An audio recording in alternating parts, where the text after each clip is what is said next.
I mean, I hate to be a contrarian, Mm-hmm. um, but I don't think our primary culpability for the destruction of the natural world comes through what we consume. I think our primary culpability comes by not stopping the system that's destroying the planet. And there's a few directions that I can go with that. One of them is um, people sometimes talk about voting with your dollars, and that's an extraordinary statement about how um, bankrupt the so-called democracy that we live in is when Mm-hmm. people recognize that the elections themselves are shams. And so they talk about, well, you can vote with your dollars, but that's just as much a sham for a bunch of reasons. One of them is that those of us who are not attempting to destroy things will always be at a severe disadvantage when it comes to money. And I can show that in a couple ways. One is, first off, what is production within this culture? Production is the turning of the living into the dead. It's the turning of living forests into 2x4s. It's the turning of rivers into hydroelectricity, which is then used to convert living mountains into bauxite into beer cans.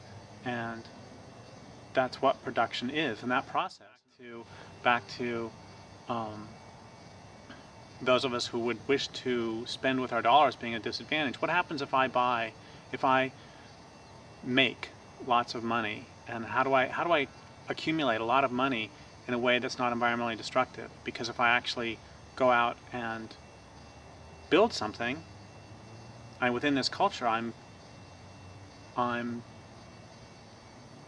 harming the natural world. You know, if I write books, well, where does the paper come from? Even if it's purely recycled post-consumer, it still involves a lot of electricity, a lot of water, and all of those processes are within the industrial system. The whole system is incredibly destructive. So I'm not saying that we shouldn't write books or do films or do whatever we're doing. I'm just saying that, okay, so let's say that I go steal a bunch of money, because that would be a way that's not environmentally destructive. You know, I sneak into Walmart.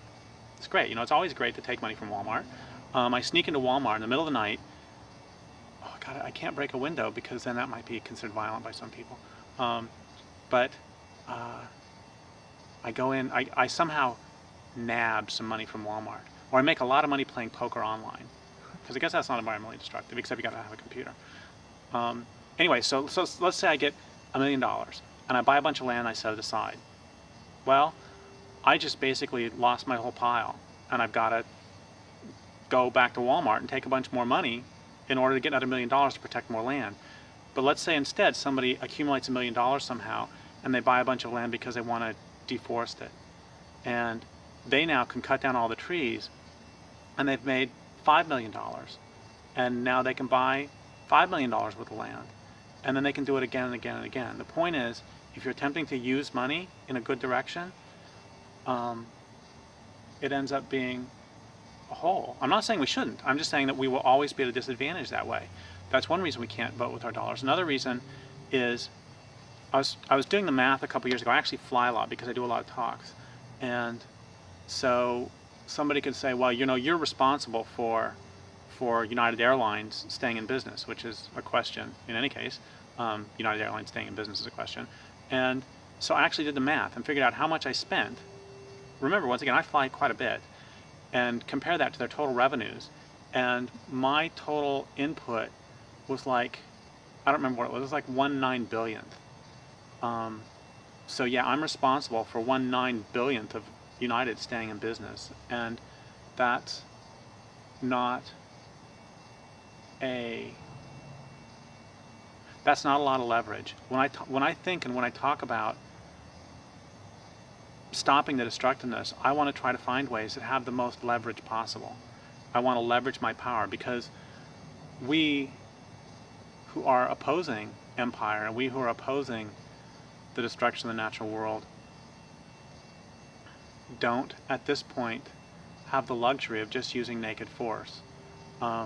The federal government has enough resources at its disposal that it can just have people going with guns everywhere and use overwhelming force. I just read the other day that the United States military is outspending the insurgents or the resistance in Iraq by, I think it's 128,000 to 1. For every $128,000, for every dollar that the insurgents resistance spend, that's the United States government sends 128,000, which is very, very short lever from their perspective. One is, how can we find ways to leverage our power, leverage our efforts? And I mean, I think that certainly, minimizing one's expenditures is a good thing to do on its own, but that's not the biggest lever I can think of.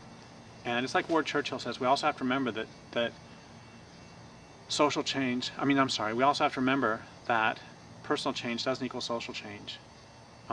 We could all become vegans, or all of us who care could become vegans, and this culture would still be destroying the